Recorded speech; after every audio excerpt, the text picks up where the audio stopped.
देखिए green TV YouTube पर भी, बस सब्सक्राइब करें और बेल आइकन दबाएं। नमस्कार दोस्तों, स्वागत है आप सभी का किसान बुलेटिन में और मैं हूं आपके साथ पारुल यादव। चलिए नजर डालते हैं किसान बुलेटिन में आज की बड़ी हेडलाइंस पर। खादी व ग्रामोद्योग आयोग देने जा रहा है युवाओं को रोजगार। हनी मिशन स्कीम के तहत मिलेगा प्रोत्साहन। किसानों को मिली बड़ी राहत। किसान क्रेडिट कार्ड पर आगे भी जारी रहेगी सब्सिडी। किसान डेयरी फार्मिंग को सरकार देगी बढ़ावा। 75% सब्सिडी का लाभ दे रही सरकार।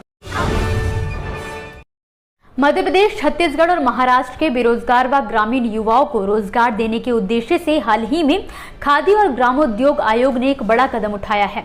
दरअसल हाल ही में आयोग ने अपने प्रमुख हनी मिशन कार्यक्रम के जरिए इन प्रदेशों के युवाओं को मधुमक्खी के बक्से बांटे हैं, ताकि न केवल युवाओं को मधुमक्खी पालन के लिए प्रोत्साहित किया जा सके, बल्कि उन्हें रोजगार कमाने का भी एक जरिया मिल सके। आपको बता दें कि खादी और ग्रामोद्योग आयोग के अध्यक्ष मनोज कुमार ने मुरैना जिले में 10 लाभार्थियों को मधुमक्खी के 100 बक्से दिए हैं। वहीं छत्तीसगढ़ के बस्तर जिले में 20 लाभार्थियों के बीच 200 बक्से वितरित किए गए।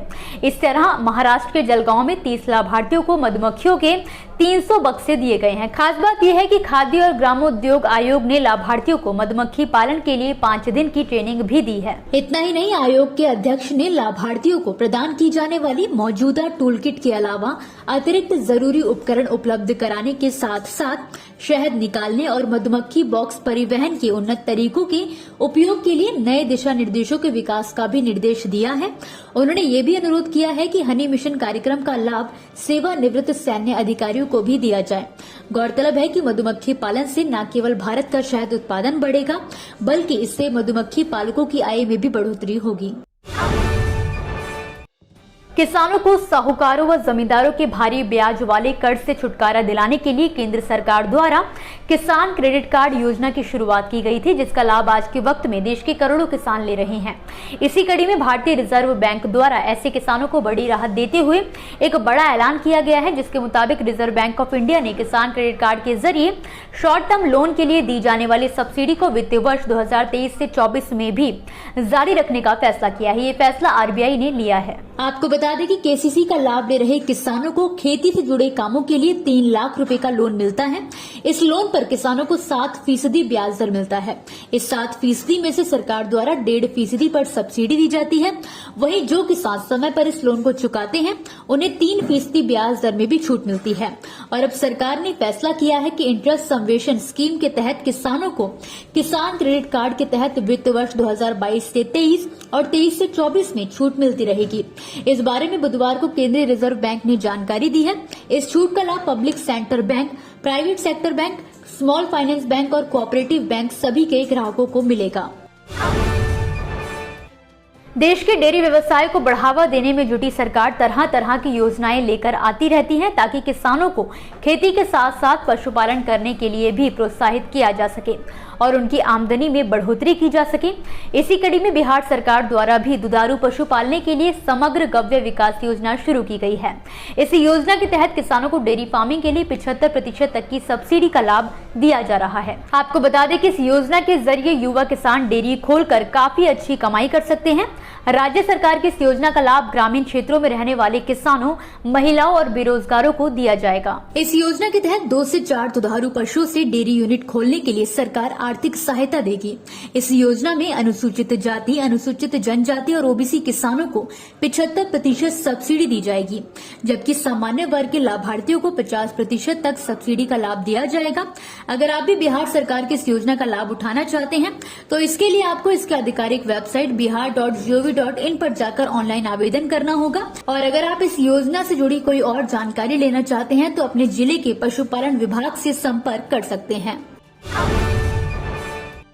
दोस्तों, ये थी वो खबरें जिन्हें हमने आप तक विस्तार से पहुंचाया, लेकिन अब हम बात करेंगे कुछ ऐसी खबरों की जिनके बारे में भी आपके पास जानकारी होना जरूरी है।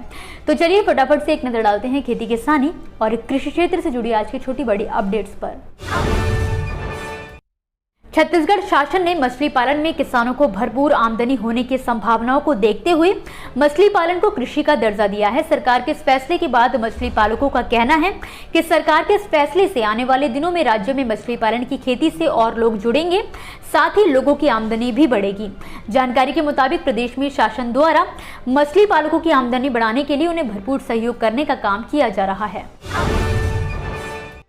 भारतीय किसान यूनियन ने अंबाला दिल्ली हाईवे बंद करने के प्रस्ताव को होल्ड कर दिया है। हाईवे बंद करने से पहले किसान संगठन के प्रतिनिधियों की हरियाणा के गृह मंत्री अनिल विज के साथ मुलाकात हुई। इस मुलाकात में मंत्री विज ने किसान बिल के विरोध में हुए प्रदर्शनों के दौरान दर्ज मुकदमे वापसी का भरोसा दिया है। अनिल विज के आवास पर बुधवार को हुई बैठक के बाद ये जानकारी खुद संगठन के अध्यक्ष गुरुनाम सिंह चढ़ुनू ने दी है। इसी के साथ उन्होंने हाईवे जाम के ऐलान को भी वापस ले लिया है। मध्य प्रदेश के लोगों के लिए खुशखबरी है। अब यहाँ के लोग अपने राज्य में ही साबरमती रिवर फ्रंट जैसा लुत्फ उठा पाएंगे। दरअसल किसान कल्याण और कृषि विकास मंत्री कमल पटेल ने कहा है कि हरदा की अजनाल नदी के रिवर फ्रंट को साबरमती रिवर फ्रंट की तरह ही विकसित किया जाएगा। उन्होंने प्रस्तावित रिवर फ्रंट के लिए हरदा गुप्तेश्वर मंदिर के पास नदी तट का निरीक्षण भी किया है। किसानों की आय बढ़ाने के लिए मिलेट्स की खेती को बड़े स्तर पर प्रोत्साहित किया जा रहा है। कई राज्यों में इसका असर भी दिखाई दे रहा है। छत्तीसगढ़ सरकार का दावा है कि कोदो के बीज की बिक्री करने के लिए किसानों को 1.28 करोड़ रुपए की आय हासिल हुई है। छत्तीसगढ़ सरकार की माने तो कोदो के बीज की बिक्री से किसानों की आय में 4 गुना इजाफा हुआ है। आपको बता दें कि राज्य में कोदो कुटकी की समर्थन मूल्य पर 3000 प्रति क्विंटल की दर से और रागी की खरीदी 3377 रुपए प्रति क्विंटल की दर से की जा रही है। हरियाणा सरकार ने राज्य में खाद के लिए मारामारी और इनकी कालाबाजारी समाप्त करने के लिए बड़ा कदम उठाया है। इससे अब किसानों को खादों के लिए लाइन में नहीं लगना पड़ेगा। अब किसानों को बुलाकर खुद खाद दी जाएगी। दरअसल हरियाणा के किसानों के हिस्से का खाद व्यापारी ब्लैक में खरीद रहे हैं और बाद में मनमानी रेट पर उन्हें बेचते हैं। इसके साथ ही प्रदेश के पड़ोसी राज्यों में भी हरियाणा के खाद की अवैध सप्लाई हो रही है। प्रदेश सरकार ने इसे गंभीरता से लेते हुए भविष्य में खाद की बिक्री के लिए ठीक उसी तरह का सिस्टम तैयार करने का फैसला किया है। इसी के साथ आज के किसान बुलेटिन की बड़ी खबरों में फिलहाल के लिए बस इतना ही। आप मुझे दीजिए इजाजत और देखते रहिए ग्रीन टीवी। नमस्कार। देखिए ग्रीन टीवी यूट्यूब पर भी, बस सब्सक्राइब करें और बेल आइकन दबाएं।